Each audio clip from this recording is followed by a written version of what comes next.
Right, sometimes in Canva, when you generate some captions, it comes out in the wrong language. In this video, I'm going to show you how you can select the correct language, get over this problem. So if you found value in this video, please like and subscribe at the end. It's a very quick, easy solution that a lot of people have had problems with. Just follow it through and it should sort out your problem, the captions. One of the clips that's been changed to captions, go to the bottom, do a right click and go to bottom and go to translate, and then select the language, English,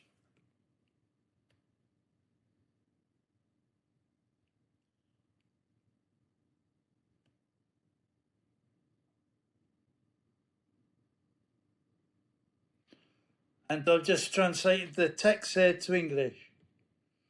Now I've got to go through it and check the language to make sure it's whatever it's misinterpreted me saying, that it's the correct thing in the captions. If you found value in this video, please like and subscribe.